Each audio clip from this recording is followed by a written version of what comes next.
Բարև ձեզ, բարի գալուստ, update լրատվական։ Եկեք միասին թարմացնենք օրվա լրահոսը։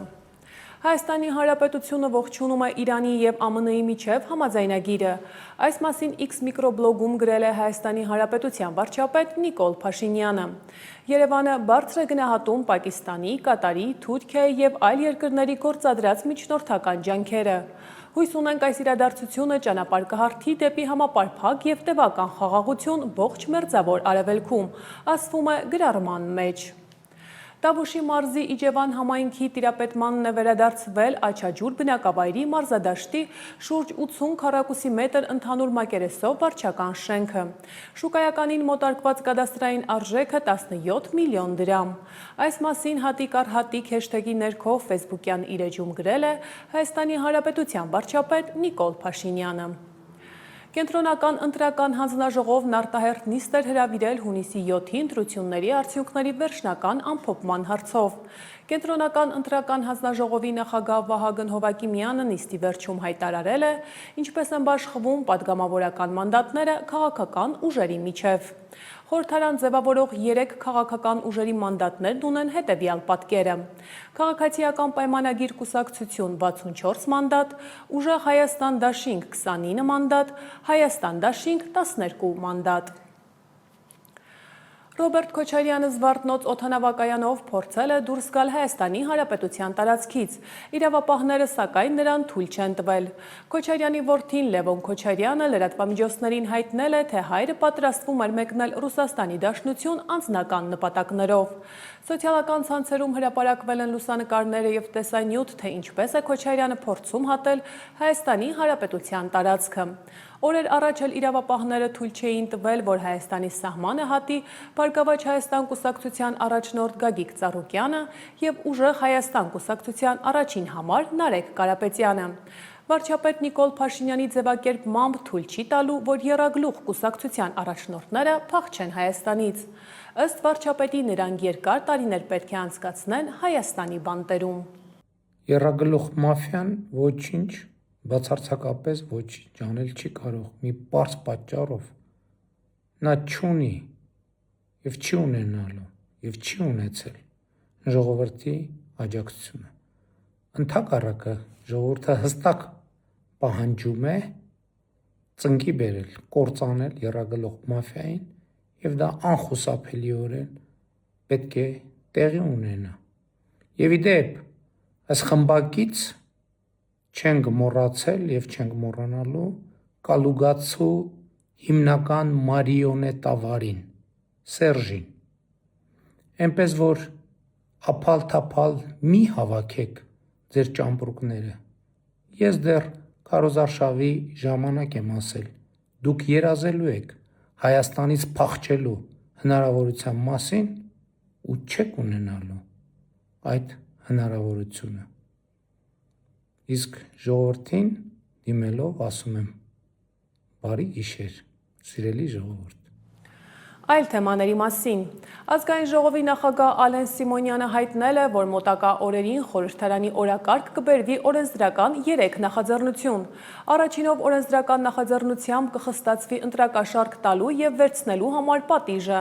Նախկինում վերցնելու համար պատիժը մինչև 7 տարի էր, ընտրակաշառք տալու համար մինչև 8 տարի։ Ալեն Սիմոնյանը այս մասին մանրամասնել է հրապարակած տեսանյութում։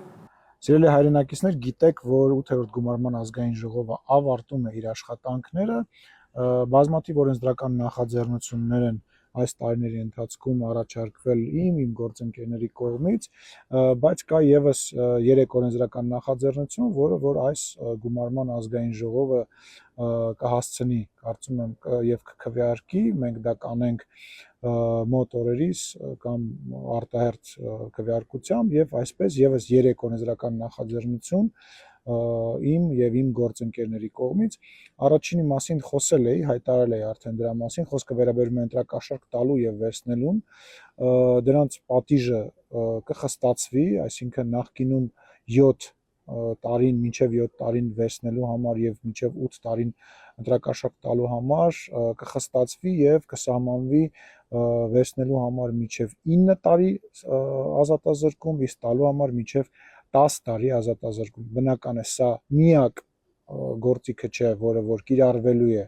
ընտրակաշարք տվողների եւ վերցնողների դեմ, կլինեն այլ գործիքներ, նաև քաղաքական հետևանքներ կլինեն։ Սա մեկ օրենսդրական նախաձեռնություն, երկրորդ օրենսդրական նախաձեռնությունը վերաբերում է մեր բնակավայրերին։ Այս քարոզարշավի ընթացքում այցելելով բազմաթիվ բնակավայրեր, այդ մտքին եմ եկել ես եւ իմ գործընկերները եւ բնակավայրերի հիմնական մուտքերի մոտ, հիմնական մուտքերից մեկի մոտ կամ մուտքերից բոլոր մուտքերի մոտ պարտադիր կերպով պետք է տեղադրված լինի նվազագույնը 1-2-ի վրա չափով Հայաստանի Հանրապետության դրոշ։ Սա նույնպես կբերվի ազգային ժողովի օրակարգ եւ կքվեարկվի եւ երրորդ կարող եմ ասել պատմական կարևոր օրենսդրական նախաձեռնությունը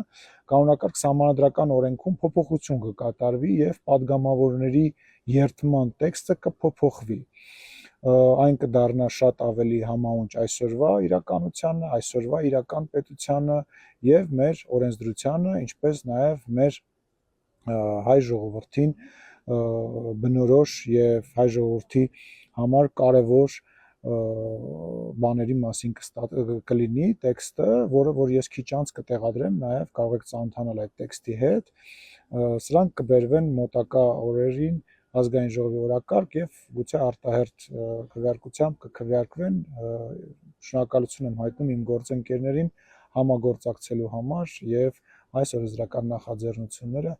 առաջ մղելու համար։ Շնորհակալություն։ Հունիսի 15-ին տեղի է ունեցել ազգային ժողովի խորհրդի նիստը։ Այն վարել է Հայաստանի Հանրապետության ազգային ժողովի նախագահ Ալեն Սիմոնյանը։ Քննարկվել եւ հաստատվել են ազգային ժողովի 8-րդ գումարման 11-րդ նստաշրջանի օրակարգում լրացումներ կատարելու մասին եւ հունիսի 16-ին գումարվող հերթական նիստերի օրակարգի նախագծերը։ Սահմանվել է նաեւ հերթական նիստերի օրակարգային հարցերի քննարկման հաջորդականությունը։ Հերթական նիստերի օրակարգի նախագծում կընդգրկվի 56 հարց։ Հայաստանի Հանրապետության արտաքին գործերի նախարար Արարատ Միրզոյանը Եվրամիության արտաքին գործերի եւ անվտանգության քաղաքականության բարձր ներկայացուցչի հրավերով մասնակցել է Եվրամիության արտաքին գործերի նախարարների խորհրդի ձևաչափով հանդիպմանը։ Աշխատանքային նախաճաշի ձևաչափով քննարկմանը մասնակցել են Եվրոպական հանձնաժողովի փոխնախագահ, Եվրամիության արտաքին գործերի եւ անվտանգության քաղաքականության հարցերով բարձր ներկայացուցիչ Կայա Կալասը, Եվրամիության ընդլայնման հարցերով հանձնակատար Մարթա Կոսը եւ Եվրամիության անդամ երկրների արտաքին գործերի նախարարներ եւ ներկայացուցիչներ։ Եվրամիության գործընկերները շնորհավորել են նախարար Միրզոյանին Հայաստանում անցկացված ժողովրդավարական, խորհրդարանական ընտրությունների եւ քաղաքացիական պայմանագիր կուսակցության հաղթանակի կապակցությամբ։ Ընդգծվել է Եվրամիության եւ անդամ երկրների աջակցությունը Հայաստանի Հանրապետություն Եվրամիություն գործընկերության ռազմավարական օրակարգի հետևողական կյանքի կոչման, եվրոպական ինտեգրման առաջ մղման գործում քաղաքական հանձնառությունը։ Արարատ Միրզոյանը ներկայացրել է Հայաստանում եւ Հայաստանի շուրջ զարգացումները նախընտրական եւ հետընտրական շրջանում, ընդգծելով այն, որ Հայաստանի քաղաքացիներն իրենց քվեարկությամբ վերահաստատեցին իրենց կամքը ապրելու խաղաղության մեջ եւ պաշտպանելու անկախությունը, ինքնիշխանությունը, ժողովրդավարական բարեփոխումների անշրջելիությունը, բարգավաճման ընտրված ուղին, ինչպես նաեւ Հայաստանի եվրոպական հեռանկարների նկատմամբ ձգտումները։ Նախարար Միրզոյանը նշել է հանգամանքը, որ ընտրություններից հետո առաջին այցը տեղի է ունենում Եվրամիության հետ այս ձևաչափի քննարկման նպատակով, միտված Հայաստանի Հանրապետություն Եվրամիություն գործընկերության առավել խորացմանը, վկայում է երկուստեք առկա հանձնառության մասին։ Եվ շարունակելով թեման, Եվրամիության ընդլայնման հարցերով նախարար Մարթա Կոսը հուլիսի 5-ին կայցելի Հայաստան։ Կոսն այդ մասին գրել է X-ի իր միկրոբլոգում, ներկայացնելով Հայաստանի արտաքին գործերի նախարար Արարատ Միրզոյանի հետ հանդիպման վերաբերյալ մանրամասներ։ Կոսը գրել է, որ Ռուսաստանը շարունակում է ակտիվացնել ճնշումը Հայաստանի վրա, փորձելով հեռացնել երկիրը իր ժողովրդավարական ընտրություններից, որը կայացրել է Հայաստանի ժողովուրդը վերջին ընտրություններում։ Նա հայտնել է, որ հանդիպել է Հայաստանի արտաքին գործերի նախարար Արարատ Միրզոյանի հետ։ Կոսը նշել է, որ հունիսի 15-ին Եվրամիության արտաքին գործերի նախարարների խորհրդի նիստի ձևաչափով քննարկմանը Եվրամիության անդամ երկրները կքննարկեն, թե ինչպես Եվրամիությունը կարող է շարունակել աջակցությունը Հայաստանին, ցույց տալով իր համերաշխությունը։ Մենք ֆինանսական աջակցություն կցուցաբերենք եւ Հայաստանի համար ավելի հեշտ կդարձնենք իր հարևանների եւ Եվրոպայի հետ առևտուրը։ Ես հուլիսի 5-ին կմեկնեմ Երևան առաջ մղելու կոնկրետ քայլեր, գրել է Մարտակոսը։ Ազգային ժողովում քննարկվել է 2026 թվականի պետբյուջեի առաջին եռամսյակի կատարման ընթացքի վերաբերյալ տեղեկանքը։ Արտահանման եւ ներմուծման դինամիկայի համաձայն հունվար-մարտ ամիսներին ապրանքների արտահանումն ունեցել է 4,5% աճ, իսկ ինչն ավելի կարևոր է, հայկական ծագման ապրանքների արտահանումն աճել է 36,9%-ով։ 2026 թվականի հունվար-մարտ ամիսներին ապրանքների ներմուծումն աճել է 4,6%-ով։ Այս մասին ասել է Հայաստանի Հանրապետության ֆինանսների նախարար Վահե Հովհաննիսյանը ֆինանսավարկային եւ բյուջետային հարցերի մշտական հանձնաժողովի հունիսի 15-ի արտահերթ նիստում։ Եթե մենք նայում ենք ընդհանրապես, եթե հարց տանք դասական առումով, որն է հարկաբյուջետային քաղաքականության նպատակը, հիմնական մի քանի նպատակ կա. տնտեսական աճ, եկամուտների առավել հավասար բաշխում, զբաղվածության մեծացում, գործազրկության նվազում, աղքատության նվազում, հիմնական սրանք են թիրախները, կարելի ասել, այս բոլոր ուղղություններով մենք ունեցել ենք տեսանելի, շոշափելի աճ, ընդ որում կարելի է դա նայել, բայց ինձ թվում է այնպիսի առաջընթաց, ինչպիսին մենք ունեցել ենք այս վերջին 5 տարիներին, մենք այդպիսի առաջընթաց երբեք ոչ մի 5 տարում չենք ունեցել։ Եվ բազմագործոն, այսինքն եղել է 5 տարի, երբ որ մենք ունեցել ենք ավելի մեծ տնտեսական աճ, բայց եկամուտների բաշխման, աշխատատեղերի ստեղծման առումով այսպիսի արդյունավետ աշխատանք չի եղել երբեք։ Եվ այդ առումով կարելի ասել, որ արդյունքները, որը մենք արձանագրել ենք վերջին 5 տարիներին, իրոք շատ տպավորիչ են եւ առաջիկա 5 տարիների համար մեզ համար սահմանում են լրիվ նոր որակի նշաձողեր։ Հայաստանի Հանրապետության ֆինանսների նախարար Վահե Հովհաննիսյանը պատասխանել է նաև պատգամավորների հարցերին, ներկայացնելով հավելյալ պարզաբանումներ հնչեցված ցուցանիշների վերաբերյալ։ Անդրադարձ է կատարվել գնաճին, ինչպես նաև դրա ազդեցությանը երկրի ընթացիկ տնտեսական ակտիվության վրա։ Հանձնաժողովը ներկայացված տեղեկանքն ընդունել է ի գիտություն։ Աշխատանքային այցով Ֆրանսիայում գտնվող Հայաստանի Հանրապետության պաշտպանության նախարար Սուրեն Պապիկյանը հունիսի 15-ին մասնակցել է Փարիզում անցկացվող միջազգային ցուցահանդեսի բացման պաշտոնական արարողությանը։ Պապիկյանը սոցցանցերի իր էջում կադրեր է հրապարակել ցուցահանդեսի բացումից։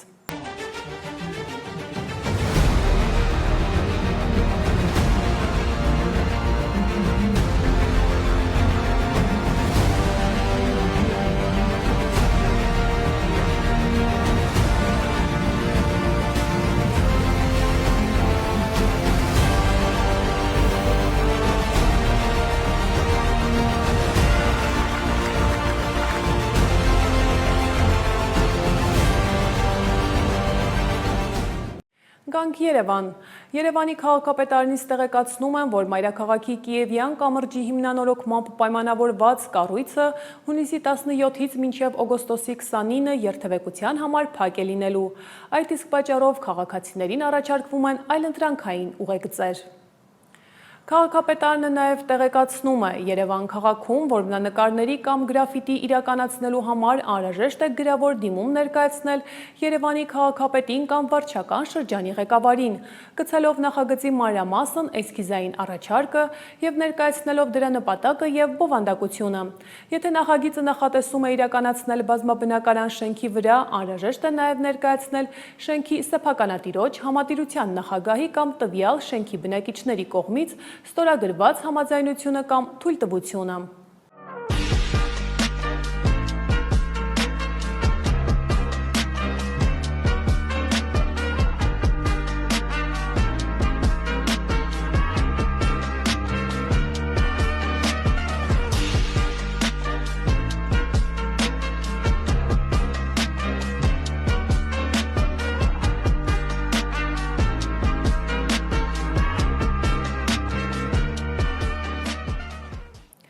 Եվ միջազգային լրահոսին ընդառաջ։ Հայաստանում հունիսի 7-ին անցկացված խորհրդարանական ընտրությունների արդյունքներն ի ցույց են դնում Երևանի ամուր հանձնառությունը, ժողովրդավարությանը, խաղաղությանը և տարածաշրջանում ընդլայնված համագործակցությանը, ինչպես նաև Եվրոպայի հետ ավելի սերտ կապերին։ Այս մասին հայտարարել է Եվրոպական միության արտաքին գործերի և անվտանգության քաղաքականության հարցերով բարձր ներկայացուցիչ Կայա Կալասը։ Կալասը հայտնել է, որ Եվրամիության արտաքին գործերի նախարարների խորհրդի նիստի շրջանակներում Հայաստանի արտաքին գործերի նախարար Արարատ Միրզոյանի հետ հանդիպման ժամանակ Եվրամիության անդամ երկրների արտաքին գործերի նախարարները շնորհավորել են Հայաստանին հունիսի 7-ին խորհրդարանական ընտրություններում քվեարկելու ժողովրդավարական ինքնիշխան իրավունքը իրացնելու առթիվ։ Այդ քվեարկությունն ի ցույց դրեց Հայաստանի ամուր հանձնառությունը ժողովրդավարությանը, խաղաղությանը և տարածաշրջանում ընդլայնված համագործակցությանը, ինչպես նաև Եվրոպայի հետ ավելի սերտ կապերին, հայտնել է Կայա Կալասը։ Միջազգային այլ նորությունների ծանոթացեք տեսաշարով։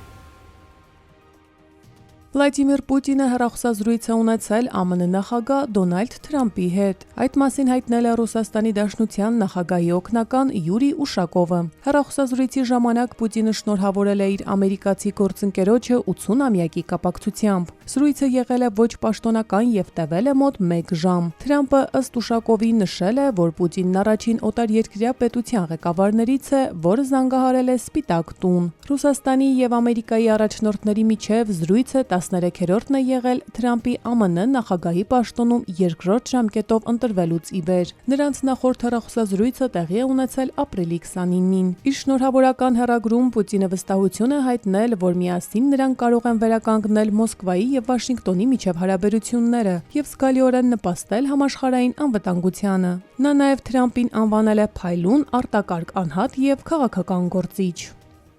ԱՄՆ նախագահ Դոնալդ Թրամփը հայտարարել է Իրանի հետ խաղաղության գործարքն ավարտին հասցնելու մասին։ ԱՄՆ նախագահն այդ մասին գրել է Truth Social սոցցանցի իր էջում։ Իրանի Իսլամական Հանրապետության հետ գործարքն ավարտին է հասցվել։ Բոլորին շնորհավորում եմ։ Այս պահից ես ամբողջությամբ թույլատրում եմ Հորմուզի նեղուցի անմաքս բացումը և միաժամանակ թույլատրում եմ անհապաղ հանել Միացյալ Նահանգների ռազմածովային շրջափակումը։ Աշխարհի նավեր, միացրեք ձեր շարժիչները, թող նավթը հոսի, գրել է Դոնալդ Թրամփը։ Թեմային հայտարարությամբ անդրադարձել է նաև Սպիտակ տունը։ Ամերիկյան դիվանագիտության համար նշանակալի պահին նախագահ Դոնալդ Թրամփը հայտնել է Իրանի հետ խաղաղության պատմական համաձայնագրի մասին, վերջ դնելով տասնամյակների թշնամանքին և կայունություն բերելով աշխարհի ամենաանկայուն տարածաշրջաններից մեկին, ասվում է հայտարարությունում։ Պակիստանի վարչապետ Շեհբազ Շարիֆը, որի երկիրը որպես միջնորդ էր հանդես գալիս Միացյալ Նահանգների և Իրանի միջև խաղաղության բանակցություններում, հայտարարել է, որ կողմերը հունիսի 19-ին համաձայնագիր կստորագրեն Շվեյցարիայում։ Այս մասին նա գրել է X-ի իր էջում։ Շարիֆը շնորհակալություն է հայտնել ԱՄՆ-ին և Իրանին հակամարտության դիվանագիտական լուծում գտնելու հանձնառության համար։ Միջնորդական ջանքերում ունեցած ներդրումի համար նա նաև շնորհակալություն է հայտնել Կատարին, Սաուդյան Արաբիային և Թուրքիային։ Քանի որ համաձայնությունն արդեն ձեռք է բերվել, միջնորդներն այս շաբաթ կկազմակերպեն մի շարք հանդիպումներ։ Իրականացման նախապատրաստական այս քննարկումները հիմք կդառնան տեխնիկական բանակցությունների և պաշտոնական ստորագրման արարողության համար, հայտնել է Շեհբազ Շարիֆը։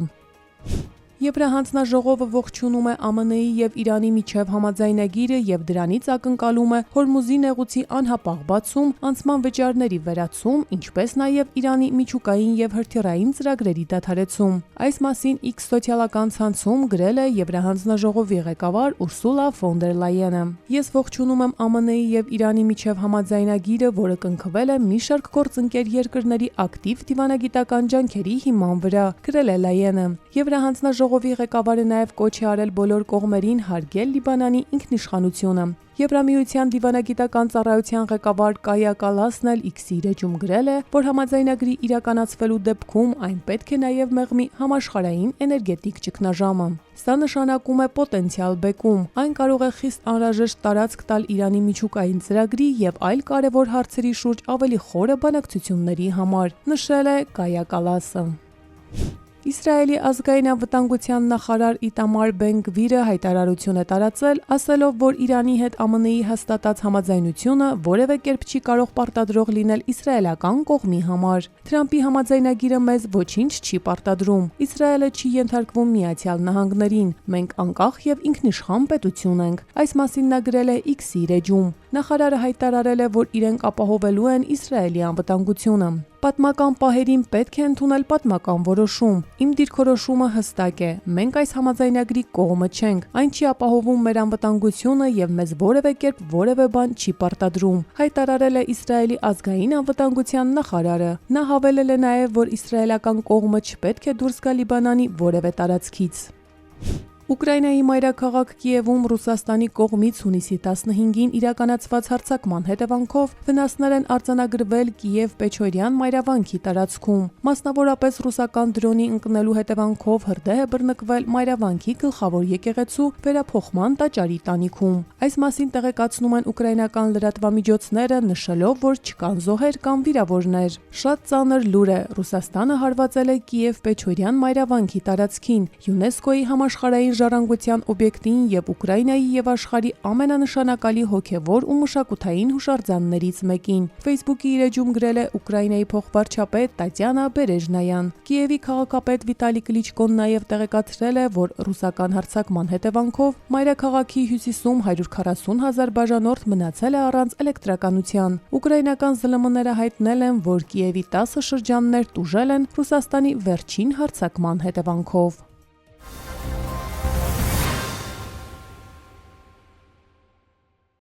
Հունիսի 8-ից 15-ը մայրաքաղաքում իրականացված ծառայության ընթացքում Երևանի պարեկները հայտնաբերել են ճանապարհային երթևեկության կանոնների 6656 խախտում, պահպանվող հատուկ տարածք տեղափոխելով 164 ավտոմեքենա, մասնավորապես հայտնաբերվել է ոչ ստապ 194 վարորդ, առանց վարորդական իրավունքի վկայականի 158 անձ, հայտնաբերվել է հաշվառման համարնիշի հետ կապված 23, չամրակապված վարելու 847, առանց մանկական նստատեղի քարսիթի 36, վարելու ընթացքում ծխելու 668, վարելի սեռախոսից օգտվելու 271, հետիոտնի ոչ սահմանված վայրով անցնելու 71 եւ 2210 այլ իրավախախտում, 127 ավտոմեքենա շահագործվել է առանց ապա պայմանագրի, 143-ը տեխնիկական զննություն չանցած, 168-ը լուսարձակների անսարքությամբ, 55-ը թաղանթապատված դիմապակիով եւ կողային ապակիներով։ Բացի այդ, տարբեր կասկածանքներով ձերբակալվելու համայնքային ոստիկանության բաժիններ է տարվել 95 անձ։ Նույն ժամանակահատվածում մարզերում պարեկները հայտնաբերել են ճանապարհային երթևեկության կանոնների 19912 խախտում, պահպանվող հատուկ տարածքներ տեղափոխելով 277 տրանսպորտային միջոց, հայտնաբերվել է ոչ ստապ 282 վարորդ, առանց վարորդական իրավունքի վկայականի 440 անձ, հայտնաբերվել է նաև հաշվառման համարնիշի հետ կապված 73, չամրակապված վարելու 6999, առանց մանկական նստատեղի քարսիթի 346, վարելու ընթացքում ծխելու 738, վարելի սեռախոսից օգտվելու 869, հետիոտնի որ սահմանված վայրով անցնելու 104, արագության գերազանցման 2274 եւ 5726 այլ իրավախախտում, 338 ավտոմեքենա շահագործվել է առանց ապա պայմանագրի, 937-ը տեխնիկական զննություն չանցած, 491-ը լուսարձակների անսարքությամբ, 235-ը թաղանթապատված դիմապակիով եւ կողային ապակիներով, 16 վարորդ ուղղանվել է վարելիս նվագարկչի ստանդարտին չհամապատասխանող լրացուցիչ ուժեղացուցիչներ օգտագործելու համար։ Բացի այդ, տարբեր կասկածանքներով ձերբակալվելու համայնքային ոստիկանության տարածքային բաժիններ է տարվել 44 անձ։ Եվ վերջում եղանակի մասին։ Հայաստանի առանձին շրջաններում հունիսի 16-ին հիմնականում օրվա երկրորդ կեսին սպասվում են կարճատև անձրևներ եւ ամպրոպ։ Տեղ-տեղ հնարավոր է նաեւ կարկուտ։ Ամպրոպի ժամանակ օդերևութաբանները կանխատեսում են հարավ-արևմտյան քամու ուժգնացում։ Օդի ջերմաստիճանը մինչև շաբաթվա վերջ աստիճանաբար կբարձրանա 4-ից 6 աստիճանով։ Երևանում երեկոյան ժամերին տեղ-տեղ հնարավոր են կարճատև անձրևներ եւ ամպրոպ։ Ամպրոպի ժամանակ քամին կուժգնանա։ Մայրաքաղաքում առաջիկա գիշերը կլինի +15-ից +17, վաղը ցերեկը 28-ից 30 աստիճան տաքություն։ Այս թողարկման համար առանձնացրել էինք այսքանը, իսկ դուք բաց չթողնեք update վերլուծականը անմիջապես թողարկումից հետո։ Կհանդիպենք։